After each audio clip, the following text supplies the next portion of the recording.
నమస్తే, welcome to our channel. నేను పద్మిని. ప్రస్తుతంతో పాటు political analyst and social activist Krishnakumari గారు ఉన్నారు. మాట్లాడదాం. మేడం నమస్తే. మేడం నమస్తే. వివేక కేసు డెఫినెట్గా రోజుకు ఒక మలుపు తిరుగుతోంది. లేకపోతే సుప్రీంకోర్టులో ఉన్నటువంటి తీరును చూస్తే రకరకాల అంటే ఛార్జ్ షీట్ ఫైల్ అవ్వటం, ఇంకా ఆగిపోయింది, ఇంకా కంప్లీట్ అయిపోయింది విచారణ అనేది, కానీ ఇట్లాంటి రకరకాల వార్తలు ఎప్పటికప్పుడు వస్తూనే ఉంటాయి. ఇప్పుడు లేటెస్ట్ అప్డేట్స్ ఏంటి మేడం? ఇప్పుడు సునీతారెడ్డిని కట్టడి చేయటం కోసం సునీతారెడ్డి హస్బెండే ఈ హత్య చేశారు అని చెప్పి అవినాష్ రెడ్డి వాళ్ళు తప్పించుకోవటం కోసం ఈవిడి మీద కేసేశారు. కేసేసేస్తే ఆవిడ ఏం చేసింది, సుప్రీంకోర్టులో దాన్ని క్వాష్ చేసుకుంది. అయితే ఆవిడికి అనుకూలంగా తీర్పు వచ్చినట్లుగా విశ్వసనీయ వర్గాల ద్వారా బోగట్ట అన్నమాట. అయితే ఇక్కడ మనం ఎందుకు క్వాష్ చేసి ఉంటుంది సుప్రీంకోర్టు అని గనక ఆలోచిస్తే, నిజంగా సునీతారెడ్డి హస్బెండే గనక ఈ హత్య చేసి ఉన్నట్లయితే ఎవ్వరూ ఈ హత్య గురించి మాట్లాడట్లా, ఏది వివేకానంద రెడ్డి హత్య గురించి. మరి అలాంటప్పుడు ఈమె కూడా గప్చిప్ సాంబార్ బుడ్డి అన్నట్టు కూర్చుంటుంది కదా. అవును, ఈమెందుకు కేసుని తిరగదోడి మళ్ళీ లైవ్లోకి ఎందుకు తీసుకొస్తుంది? ఆ మాత్రం కామన్ సెన్స్ కూడా లేదా అవినాష్ రెడ్డికి అని అనిపిస్తుంది. ఇప్పుడు లాజిక్ కదా. ఇప్పుడు ఎవరైనా సరే మీరే దొంగతనం చేశారు, దొంగతనం ఎవరు చేశారో కనుక్కోండి అని అంటారా మీరు? నేనైనా అంటానా, అమ్మయ్య ఎవరు దీని గురించి మాట్లాడకపోతే బాగుండు, 4 రోజులు పోతే అందరూ మర్చిపోతారు, అమ్మయ్య అని గుండెలు పీచుమంట ఆ శుభగడి కోసం ఎదురు చూస్తుంటారు. అంతేగాని రండి ఎవరు దొంగతనం చేశారో కనుక్కోండి అంటే అసలు అలా సాధ్యమవుతుందా? నిజం ఎప్పటికైనా నీకు తెలుస్తుంది కదా. పైగా అసలు ఎవరూ మాట్లాడుకోకుండా ఊరుకున్న టైంలో ఆవిడెందుకు మొదలెడుతుంది? మరి వీళ్ళకి ఎట్లయినా ఆవిడ మీద బట్టగాల్చి మీదేస్తే బురదేస్తే ఆ కడుక్కుంటా తుడుచుకుంటా కూర్చుంటుంది. మన గురించి కొంచెం మనం సైడ్ ట్రాక్ అయిపోవచ్చు, మనం కొంచెం రక్షించబడతాము అనే అతి తెలివితోటి కేసేశారు. అది కాస్త క్వాష్ అవుతుంది. పైగా ఇప్పుడు సిద్ధార్థ లూథ్రా గారు సుప్రీంకోర్టులో వాదన చేసేటప్పుడు ఈ మొత్తం వ్యవహారానికి సూత్రధారి పాత్రధారి అన్నీ అవినాష్ రెడ్డి అని చెప్పి ఆయన సుప్రీంకోర్టుకి నివేదించడం కూడా జరిగింది. ఇప్పుడు ఈ పరిస్థితుల్లో అవినాష్ రెడ్డి పరిస్థితి ఏంటి అనేది ఇప్పుడు అవినాష్ రెడ్డికి గుండెలు పీచుమంటున్నాయి అన్నమాట. ఏంటి నా పరిస్థితి? ఇప్పుడు ఇతనికి ఇద్దరున్నారు బాసులు. ఆ ఇద్దరు అనేది ఎవరు అనేది ప్రేక్షకులకు బాగా తెలుసు. ఆ ఇద్దరు పేర్లు ఇతను చెప్తాడా చెప్పడా? ఎవరైనా పందాలు కాసుకోండి, చెప్తారా చెప్పరా అని. ఏముంది, చెప్తాడు అని తెలిస్తే ఇతని ప్రాణాలు పోతాయి, చెప్తాడు అని తెలిస్తే. అందుకని వాళ్ళు కూడా ఈయన్ని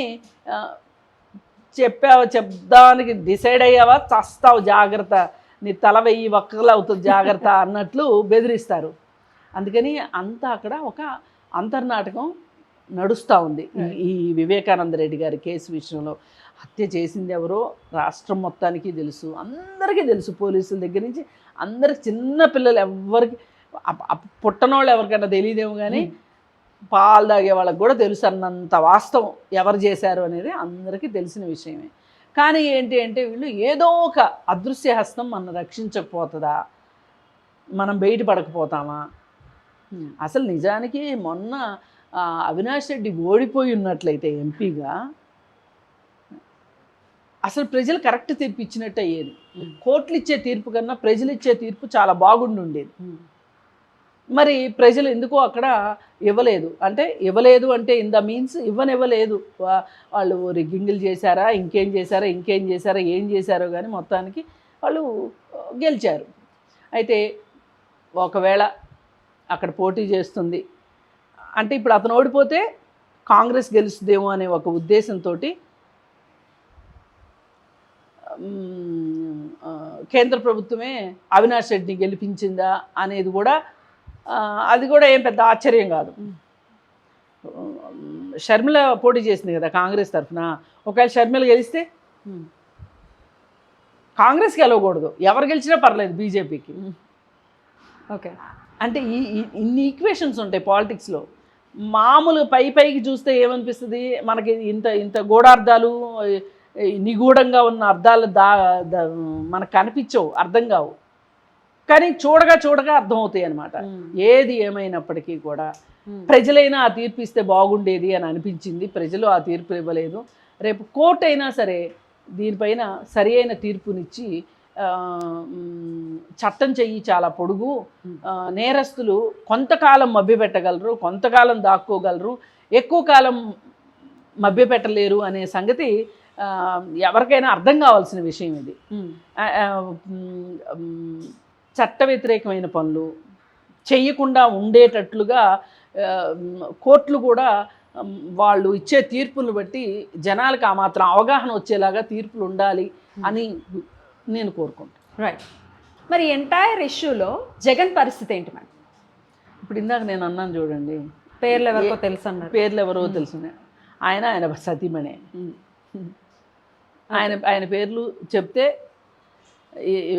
దస్తగిరి అప్రూవర్గా మారి వీళ్ళందరి పేర్లు ఎట్లయితే చెప్పాడో, అవినాష్ రెడ్డి అప్రూవర్గా మారి వాళ్ళ పేర్లు చెప్పే అవకాశం చాలా తక్కువ.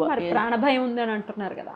అదే మరి, అందుకే ఎలాగోలా ఈ డ్రామాని నడిపిద్దాము, నీకెందుకు, మనం నా మీదే 16 కేసులు ఉన్నాయి.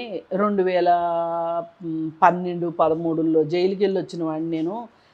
ఏమైంది, బెయిల్ పైన ఇన్ని సంవత్సరాలు ఉన్నది ఎవరన్నా ఉన్నారా? అసలు నేను ఉన్నాను, నిరూపించాను కదా. అందుకని నువ్వేం భయపడక్కర్లేదు, నువ్వు నా పేరు చెప్పక్కర్లేదు, చెప్పకపోయినా నీకేమీ కాదు అని చెప్పి ఈయన పైనుంచి అభయహస్తం ఇస్తున్నాడు. మరి వాస్తవం కూడా అదే కదా. అతను కోర్టుకి వ్యక్తిగత హాజరు నుంచి మినహాయింపు పొందాడు. అప్పుడంటే ఏదో సీఎం కాబట్టి ఇప్పుడు కూడా గైర్హాజరవుతున్నారు. ఎవరు అడుగుతున్నారు? హాజరైతే ఎప్పుడన్నా ఒక ఫోటో అన్నా బయటకు వస్తుంది కదా. అసలు ఇన్ని సంవత్సరాలు బెయిల్ మీద ఎట్లుంటాడండి ఒక వ్యక్తి? ఎట్లా ఉంటాడు? ఇది world record, Guinness book record. నన్ను అడిగితే బెయిల్ పైన ఇన్ని సంవత్సరాలు. ఇప్పుడు మీరు సంవత్సరాలను రోజుల్లోకి లెక్కేయండి, ఎన్ని రోజులు అవుతాయి? మరి ఎలా ఇది సాధ్యమైంది అని అంటే, ఇప్పుడు కేంద్ర ప్రభుత్వానికి ఎంపీలు కావాల్సి వచ్చారనుకోండి, నిధులు కావాల్సి వచ్చినాయి అనుకోండి, వీళ్ళు ఉపయోగపడతారని ఉపయోగపడతారు. ఇప్పుడు రాజ్నాథ్ సింగ్ ఫోన్ చేశాడు ఉపరాష్ట్రపతి ఎన్నికకి ఓటేయమని జగన్మోహన్ రెడ్డికి. అర్థమైంది కదా మీకు?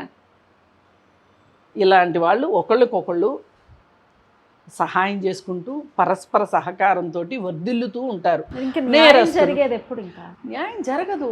అదే కదా, రాజకీయ వ్యవస్థ ప్రక్షాళన జరిగేంత వరకు ఈ దేశంలో ప్రస్తుతం ఉన్న రాజకీయ వ్యవస్థ ప్రక్షాళన జరిగే వరకు ఏది ప్రక్షాళన జరగదు. ఇప్పుడు రాజ్నాథ్ సింగ్ ఒకవేళ ఉపరాష్ట్రపతి ఓడిపోయారే అనుకుందాం, ఏమవుతుంది? ఏం కొంపలంటూ పోతాయి? ఒక నేరస్తుడిని మీరు అడగాల్సినంత అవసరం కర్మేం పట్టింది మీకు? అంటే వాళ్ళకి ఒక్క సీటు కూడా ఎంత ఇంపార్టెంటో చూడండి. మరి రాహుల్ గాంధీ మాట్లాడే దాంట్లో వాస్తవం లేదని ఎందుకు అనుకోవాలి? చాలామంది కాదు కాదు కాదు కాదు అంటున్నారు, కానీ రాహుల్ గాంధీ మాట్లాడింది కరెక్ట్. వీళ్ళు ఓట్ల విషయంలో, ఓట్లు చేర్చే దగ్గర, ఓట్లు తీసేసే దగ్గర, ఈవీఎంల దగ్గర, ప్యాడ్స్ దగ్గర, అన్నిటి దగ్గర వీళ్ళు ఏం చేయాలో అది చేసేసారు. చేసే వీళ్ళు అధికారంలోకి వస్తున్నారు. 2014లో అధికారంలోకి రావడం పెద్ద గొప్ప కాదు. 10 సంవత్సరాలు ఎవరు పరిపాలన చేసినా యాంటీ ఇన్కంబరెన్స్ వస్తుంది. దాని ప్రకారం ఆ రోజు కేజ్రీవాల్ అలాంటి మహానుభావులు అందరూ కలిసి బీజేపీ అధికారంలోకి వచ్చేటట్లు చేశారు. కానీ 2019లో ఎలా వచ్చారు? 24లో ఎలా వచ్చారు? ఎన్ని చేతగాని పనులు చేశారు ఈ మధ్యకాలంలో వాళ్ళు. నోట్బందీ మంచి కార్యక్రమమేనా? దానిపైన ఒక చట్టం తీసుకొని వచ్చి ఆ చట్టానికి ఎన్నిసార్లు సవరణలు చేశారు? అంటే ఒక చట్టం చేసేటప్పుడే దీనికి పరిణామాలు ఎలా ఉండబోతాయి, అలాగే దీనివల్ల ఎఫెక్ట్ దేని మీద ఎఫెక్ట్ పడుతుంది, దానికి మనం తీసుకోవాల్సిన ముందు జాగ్రత్తలు ఏంటి అనేది అన్నీ చూసుకుని ఒక చట్టం తీసుకొస్తారు. కానీ ఒక చట్టం తీసుకొస్తారు, ఒక 10-12 సవరణలు తీసుకొస్తారు. ఇదివరకు ఎప్పుడు లేవు ఇట్లాంటివి. వీళ్ళు వచ్చిన తర్వాతే, ఈ అరికాల్లో తెలివితేటలు ఉన్న బీజేపీ వాళ్ళు వచ్చిన తర్వాతనే ఇలా మొదలైంది. సరే, ఏది ఏమైనప్పటికీ ఇప్పుడు ఈ కేసు విషయంలో మటుకు సుప్రీంకోర్టు కర్ర ఇరగకుండాను పాము చావకుండా, ఇప్పుడు సునీతారెడ్డిను వాళ్ళ భర్త అయితే మటుకు వాళ్ళు నేరస్తులు కాదు అని తేల్చింది, కానీ అసలు నేరస్తులు ఎవరో తేల్చట్లేదు. చూడాలి మరి ఇంకా ఎటువంటి మార్పులు. దానికి రాజకీయ అవసరం ఉన్నంతసేపు ఇదిలాగే ఇదిలాగే ఉంటుంది. Right madam, thank you so much. Namaste. Thank you.